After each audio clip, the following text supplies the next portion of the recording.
오늘 함께 하신 우리 모든 성도님들을 주님의 이름으로 환영합니다. 우리 찬송가 183장 빈들의 마른 풀같이로 함께 하나님께 영광을 드리도록 하겠습니다.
오늘 하나님의 말씀은 마태복음 13장 31절에서 35절까지 말씀입니다.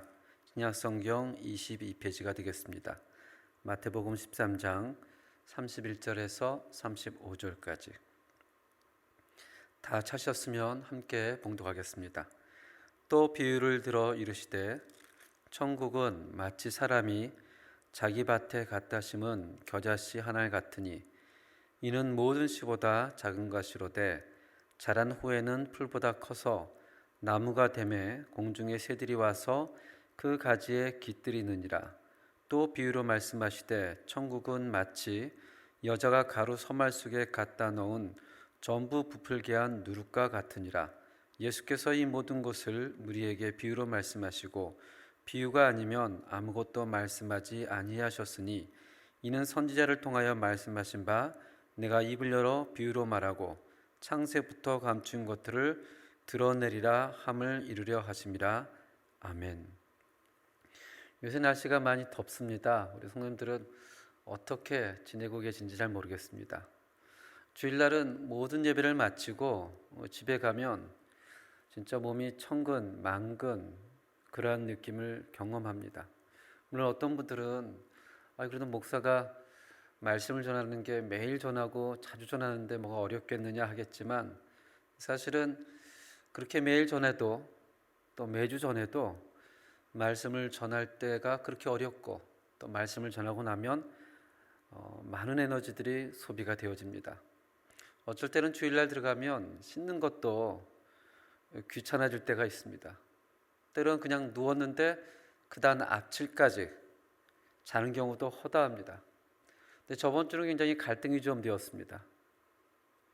8시 30분이 되면 기도하자고 이제 카톡을 올려야 되는데 몸은 피곤하니까 자자고 저에게 자꾸 사인을 보냅니다.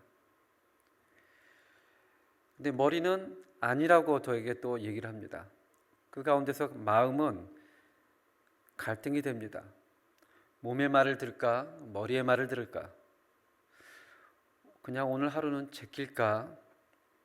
오늘은 주일이니까 성도들도 이해하지 않을까? 이런 생각을 하면서 내가 왜 매일매일 이걸 쓰겠다고 생각을 했을까?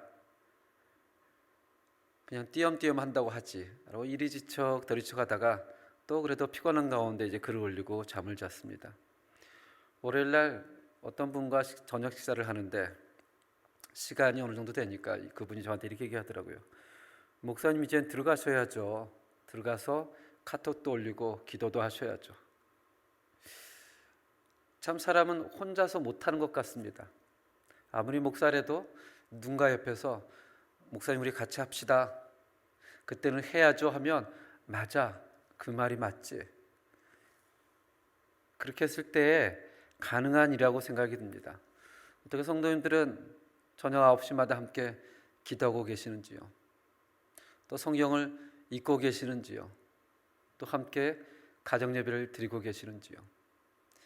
이것이 짧은 기간 하는 것이 아니라 긴 여정이기 때문에 지칠 수도 있고 힘들 수도 있습니다. 옆에서 함께 격려해 주시고 위로해 주실 때 우리 모두가 함께 나아갈 수 있기를 믿습니다. 오늘 우리가 읽은 겨자씨와 누룩 비유는 23절 30절에 있는 곡식과 가라지 비유에 말씀하신 것과 또 그것에 대하여 설명한 36절 43절 사이에 있는 끼어있는 비유입니다. 우리가 저번 주에 곡식과 가라지 비유를 통해서 하나님의 나라에 대해서 잠깐 이야기를 나눴습니다. 그 곡식과 가라지 비유에서는 이 땅에 임한 하나님 나라에는 참된 신자도 있고 또 유사 신자도 있다고 했습니다. 그들은 구별하지 않고 엄밀히 얘기한다면 우리의 힘으로는 구별하기가 굉장히 어렵습니다. 그래서 성경은 심판 때까지 마지막 때까지 그 참된 신자와 유사 신자를 품고 간다고 합니다. 그 이유는 13장 29절에 나와 있는 것처럼 곡식이 다치지 않기 위하여. 하나님은 다 알지만 혹시 곡식이 다칠까 봐 그러지 않기 위하여 하나님의 사람을 보호하기 위하여 마지막까지 품고 간다고 얘기를 합니다. 그러나 마지막 심판 날에는 곡식과 가라지가 구분되어지죠. 마태복음 25장은 마태복음 13장이 하나님 나라의 장인 것처럼 마태복음 25장은 심판의 장이기도 합니다. 그곳에 보면 25장 31절 32절에 이렇게 얘기를 합니다. 인자가 자기 영광으로 모든 천사와 함께 올 때에 자기 영광의 보좌에 앉으리니 모든 민족을 그 앞에 모으고 각각 구분하기를 목자가 양과 염소를 구분하는 것 같이 하여. 마지막 때에 가면 모든 민족을 다 불러서 오른쪽에는 양, 왼쪽에는 염소, 의인과 악인을 구분한다고 합니다. 근데 정말 재미있는 사실은 그렇게 구분되기까지는 양이든지 염소든지 의인이든지 악이든지 자기 삶의 결과가 어떤지는 모른다는 것입니다. 하나님께서 말씀하시죠. 너희는 내가 줄였을 때, 내가 배고팠을 때, 내가 목마르실 때, 내가 추웠을 때, 이런 질문을 던지자 25장 37절 의인들은 이렇게 대답을 하죠. 이르되 주여 우리가 어느 때 그렇게 하였습니까? 어느 때?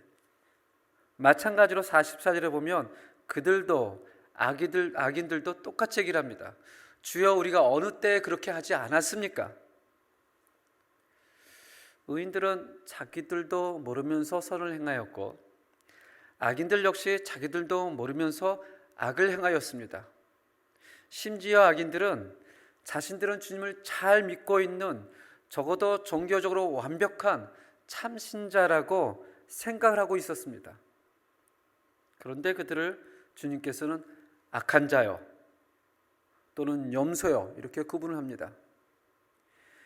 그리고 다시 마태복음 13장으로 돌아가면 이 곡식과 가라지 비유를 설명하기 전에 오늘 우리가 읽었던 이 끼어있는 비유, 겨자씨와 누룩 비유가 나옵니다.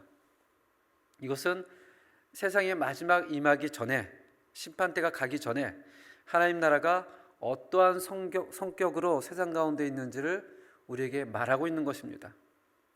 겨자씨와 누룩 비유는 그 구조가 굉장히 단순합니다. 오늘 읽었던 본문 말씀처럼 모든 씨보다 작은 것이로되 자란 후에는 하면서 겨자씨 비유가 나오죠.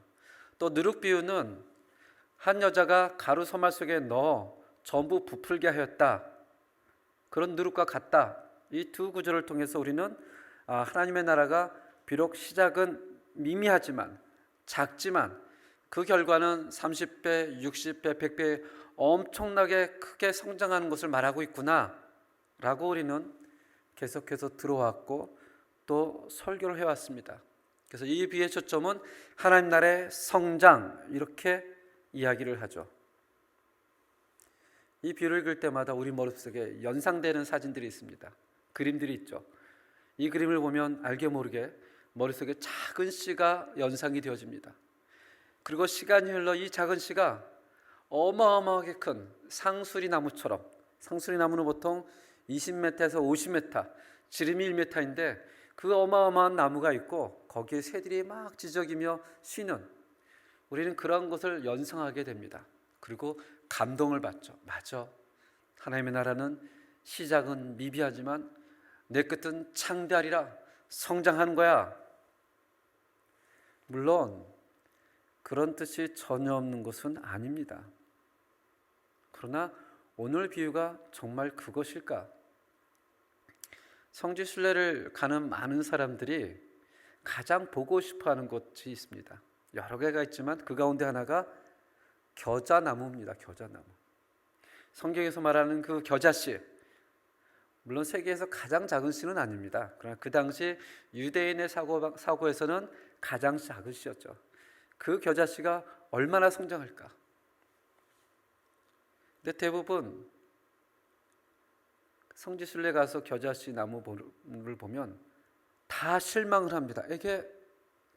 저게 겨자씨 나무냐? 참고로 저는 성지순례를 아직 한 번도 가보지 못했습니다. 류모세 선교사님, 이스라엘에서 오랫동안 사역하셨던 그 선교사님이 열린다 성경, 식물 이야기, 그런 책이 있습니다. 거기에 보면 이렇게 얘기를 합니다. 겨자는 이스라엘 2월달, 3월달 갈릴리 호수에 널려있는 잡초다. 기껏 성장해봐야 1m, 아무리 크게 성장해도 1m. 우리가 생각하는 20m, 30m 굵고 커다란 상수리나무가 아니라는 것입니다. 1m도 되지 않는 그 나무에도 속하지 않는 잡초에 속합니다. 그곳에 새가 깃든다는 것은 있을 수가 없는 일입니다. 노란 꽃이 피는데 사진을 아마 인터넷에 찾아보면 마치 제주도에 있는 노란 유채꽃 같은 그러한 종류입니다. 이것을 보면 이제 감동이 깨지기 시작을 하죠. 아니, 우리가 생각했던 것하고는 좀 다르네. 아니, 저 정도밖에 성장하는 것이 아닌가? 나무가 아니고 풀이네. 심지어는 유대인들은 잡초라고 생각했습니다. 마가복음 4장 32절에 보면 이 비유와 동일한 비유인데 거기서는 이렇게 얘기를 하죠. 모든 풀보다 커지며 라고 하면서 나무라고 표현하지 않고 풀이라고 표현합니다. 오늘 21세기에 사는 우리들은 성경을 읽으면서 그 당시 상황을 모르니까 머릿속에 상상하고 그림을 그려내지만 지금 그 당시 1세기 때 이 비유를 듣고 앉아있는 갈릴리 사람들은 다 알고 있었습니다. 이 볼품없는 잡초를 정원에 갖다 심는 사람은 없습니다. 없습니다. 정원에는 오히려 잡초를 뽑아버리죠. 율법에 의하면 레위기 19장 19절에 이렇게 합니다. 너희 밭에 서로 다른 두 가지 씨앗을 뿌려서는 안 된다. 그래서 유대인들은 텃밭에 정원에 두 가지를 심지 않습니다. 콩이나 채소와 함께 심지 않습니다. 잡초는 다 뽑아버립니다. 왜냐하면 잡초는 다른 작물을 부정하게 하는 행위이기 때문입니다. 그런데 예수님은 이 뽑아버려야 할 잡초, 아무도 귀하게 생각하지 않는 잡초, 그 잡초를 오히려 정원에 심는다는 것입니다. 이것이 모순이요 역설입니다. 이 모순과 역설을 우리가 이해하지 않으면 오늘 비유를 단순하게 생각합니다. 하나님의 나라는 미미하지만 성장하는 거야. 봐, 위대하지. 틀린 얘기는 아니지만 오늘 비유에서 강조하는 것은 아닙니다. 당시 랍비들의 가르치는 방법을 보면 여러 가지 그 비유법, 모순법, 과장법, 역설법이 다 들어 있습니다. 그래서 랍비적 과장법이라는 것이 있는데 예수님도 종종 사복음서에서 그런 말씀을 하십니다. 혹시 너희 오른눈이 실족하면 오른눈을 뽑아버려라. 오른팔이 실족하면 오른팔을 잘라버리라. 내 발이 실족하면 내 발을 잘라버리라. 그렇게 들어가는 것이 하나님이 훨씬 기뻐하신다. 얼마나 무시무시한 일입니까? 이것을 글자 그대로 이해한 사람은 없죠. 진짜 눈을 뽑아버리고 팔을 제껴버리고 발을 잘라버리는, 그렇게 하란 말이 아니라 그 정도로 철저하게 죄와 처절하게 싸우라는 강조를 하는 것이지, 강조하는 것이지 말 그대로 잘라버리고 그런 얘기가 아닌 것입니다. 갈릴리 호수에 자라는 이 대표적인 잡초, 이 겨자로 천국을 비유할 때 이 비유는 갈릴리 사람들에게는 굉장히 와닿았습니다. 우리는 충격을 받겠지만 그 당시 갈릴리 사람들은 굉장히 와닿았던 비유입니다. 갈릴리 지역은 잡초와 같이 버려진 땅입니다. 이스라엘 내에 있지만 그 갈릴리 지역을 향해서 이스라엘 사람들은 늘 이렇게 얘기했습니다. 이방인 땅 갈릴리 지역, 인정을 하지 않는 것입니다.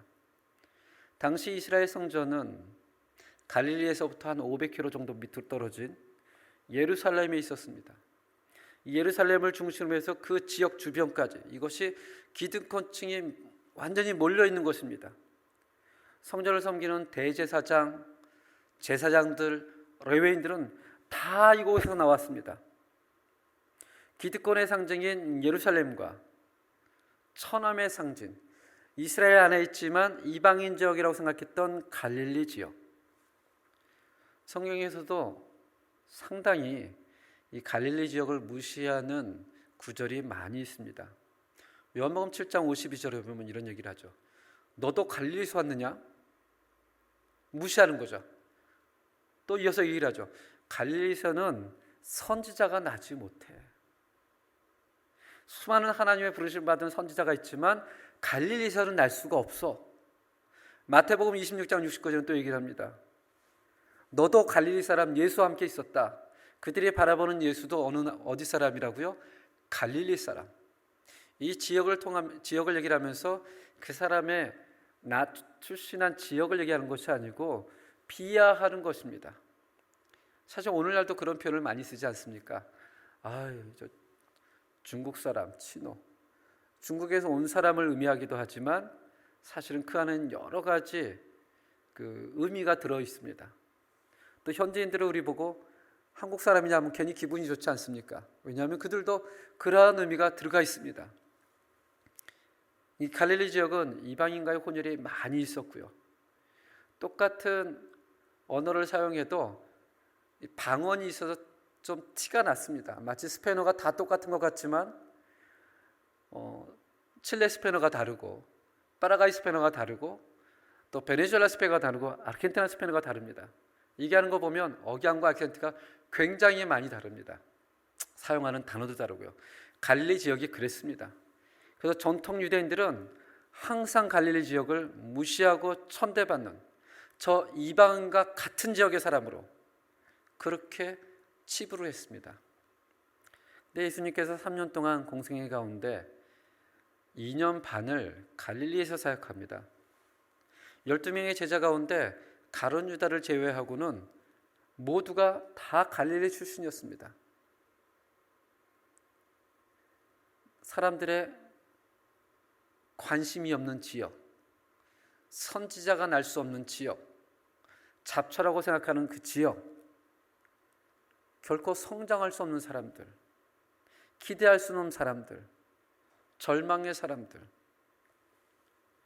누룩도 마찬가지입니다.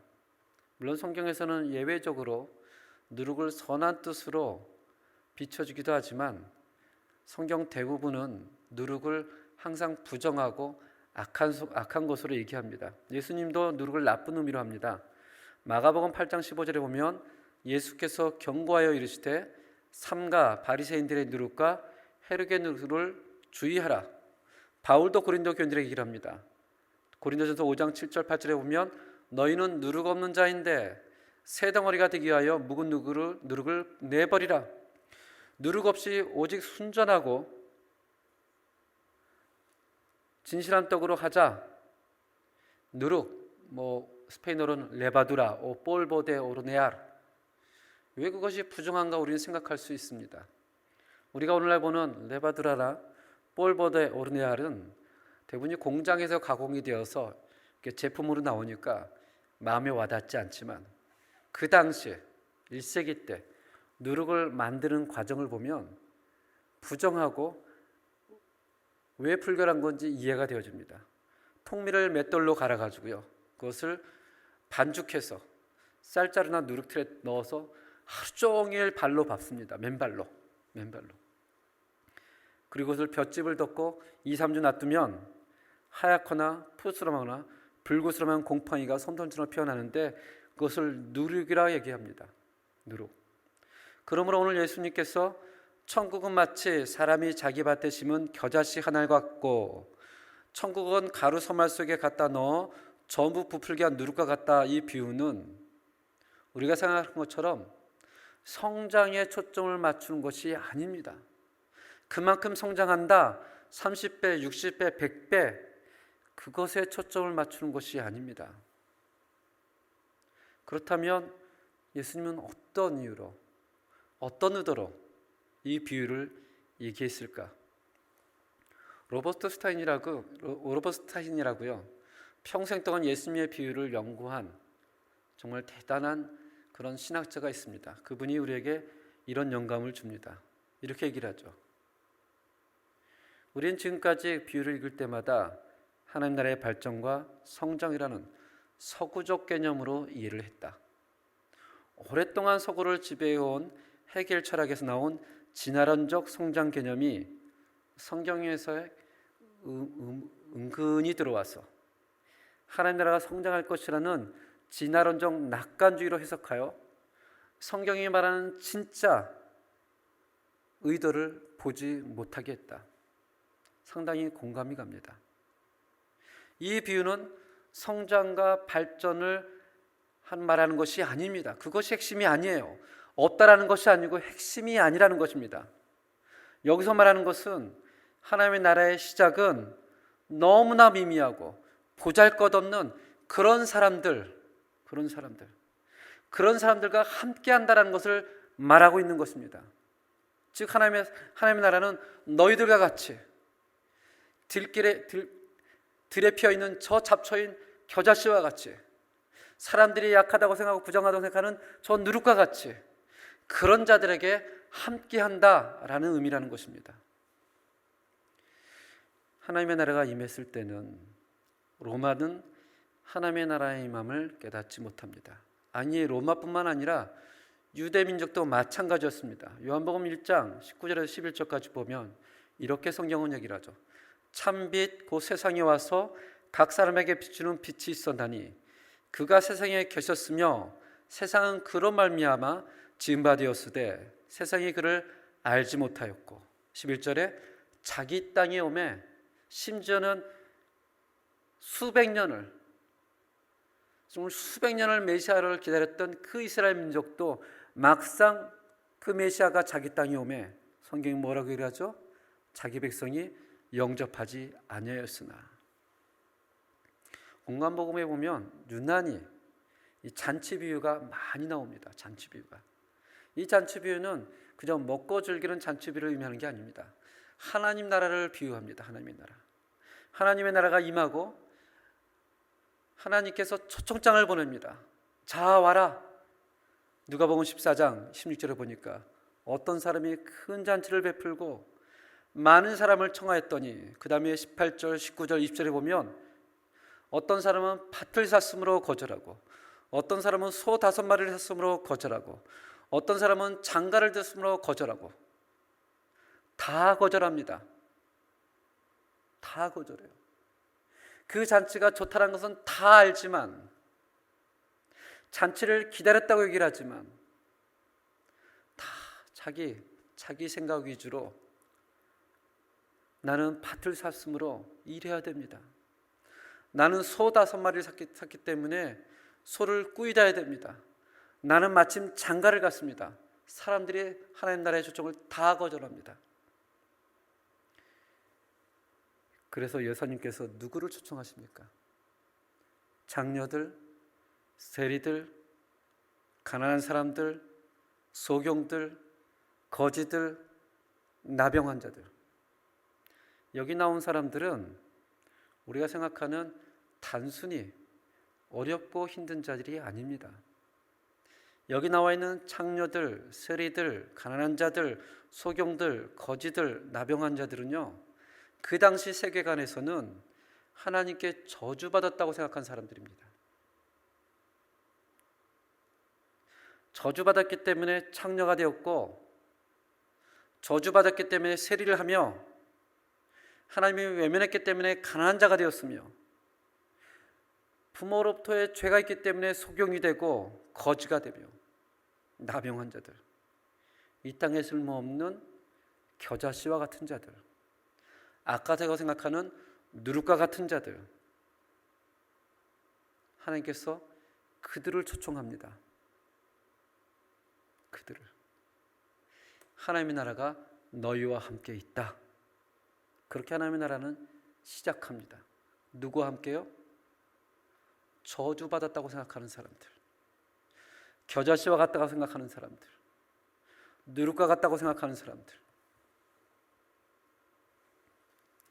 우리가 요새 마가복음을 아침마다 함께 묵상하는데요, 참 마가복음에 나오는 사람들 가운데 어떤 사람들이 예수님을 찾는가 보면 눈먼 자들, 저는 자들, 아픈 자들, 하나같이 자기가 저주받았다고 생각하는 사람들입니다.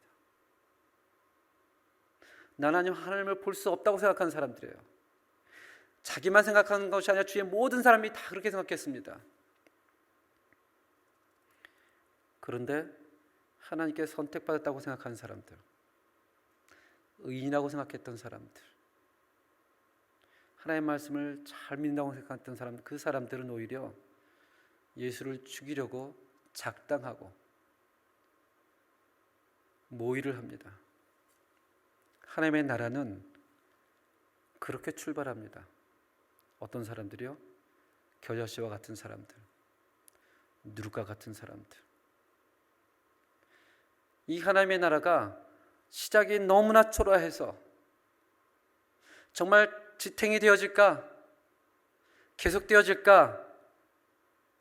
좌절과 회의에 빠진 그리스도인들에게 위로와 격려를 심어주기 위하여 오늘 본 말씀이 시작이 됐다는 거예요.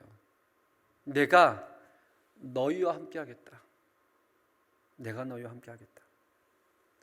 이번 주일날 출발하는 우리 중고등부 수련회가 월요일부터 주일부터 화요일까지 있는데, 가만히 보니까 주제가 그와 함께입니다. 그와 함께. 그와 함께. 하나님이 우리와 함께 한다는 거예요. 가장 연약한 자들, 부정하다고 생각하는 자들, 사람들, 세상들로부터 외면됐다고 생각하는 자들, 그것이 오늘 위로의 말씀입니다. 참 요새 뉴스를 틀면 우리를 우울하게 하고 슬프게 하는 부정적인 소식들이 너무나 많이 있습니다. 들려보니까 실업률이 최대치로 올라가고 범죄는 점점 많아지며 매일 북쪽 아리카로부터는 400명의 불법 유인자들이 들어오는데 어떻게 할 수 없다고 얘기를 합니다. 이웃나라 아르헨티나 부에노스아이레스 카피탈에서는요, 하루에, 아니 한 시간에 핸드폰이 몇 개나 도난당한 줄 아세요? 한 시간에 375개입니다. 카피탈에서만 하루에 9,000개가 없어진다고 합니다.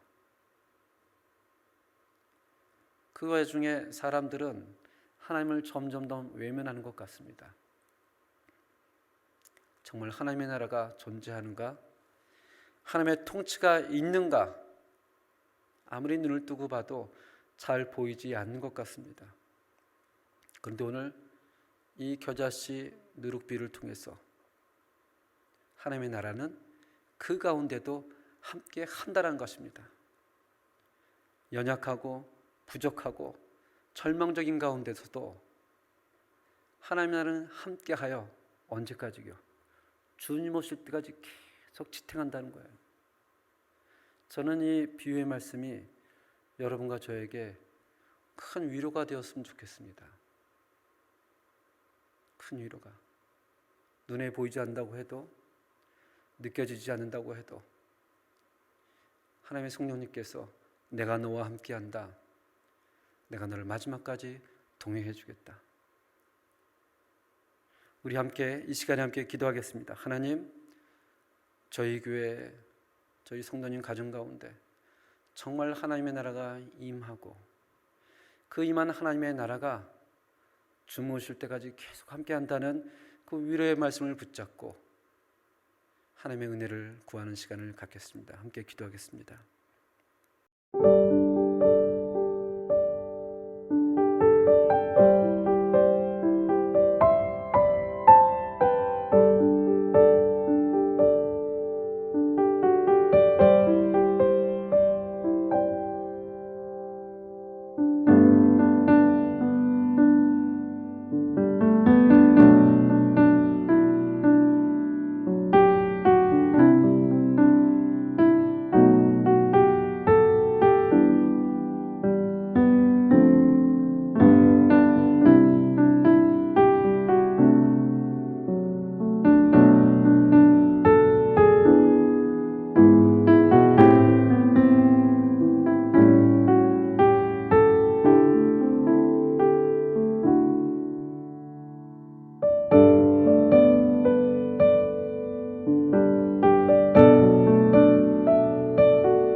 하나님 아버지, 참 하나님께서 겨자씨와 같고 누룩과 같은 정말 부정적이고 연약하고 소망이 없는 우리에게 함께 하신다는 그 위로의 말씀을 우리가 다시 한번 기억할 수 있도록 인도하여 주시옵소서. 그것도 잠깐 함께 하는 것이 아니라 주님이 오시는 그 마지막 때까지 참신자와 유사신자가 구분되지 않는 그런 혼돈 속에 살아가지만 그 마지막 때에 우리를 구분하여 칭찬하시며 함께 하시는 그 하나님을 바라볼 수 있도록 주께서 은혜 가운데 함께하여 주시옵소서. 예수님 이름으로 기도합니다. 아멘. 우리 다 함께 찬송가 93장으로 하나님께 영광을 드리겠습니다.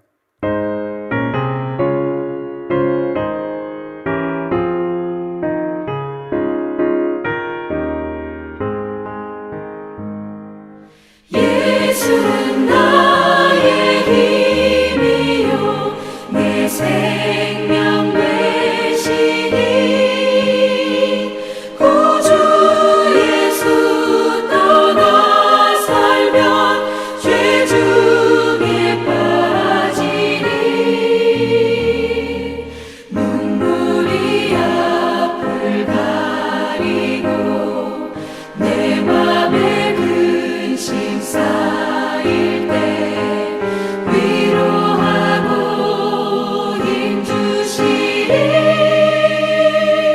주 예수. 예수는 나의 힘이요 내 친구 되시니 그 은혜를 간구하면 풍성히 받으리 햇빛과 비를 주시니 추수할 곡식 많도다 귀한 열매 주시느니 주 예수.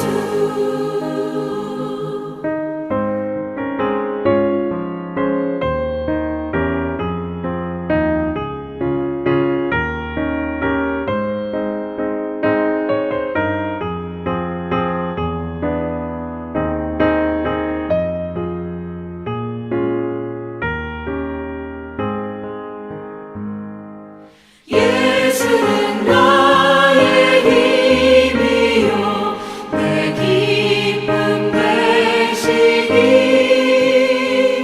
그 명령을 준행하여 늘 충성하겠네 주야로 보호하시며 바른 길 가게 하시니 의지하고 따라가리 주 예수. 예수는 나의 힘이요 내 소망 되시니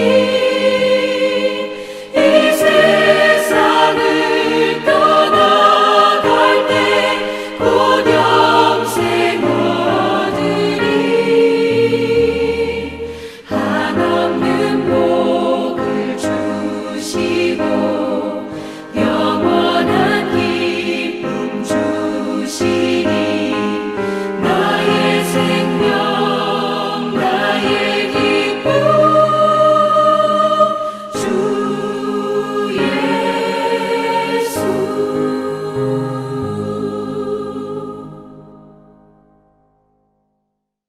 기도하겠습니다.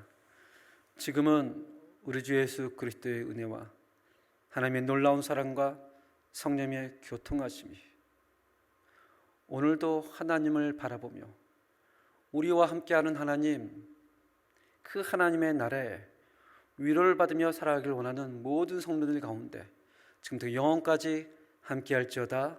아멘.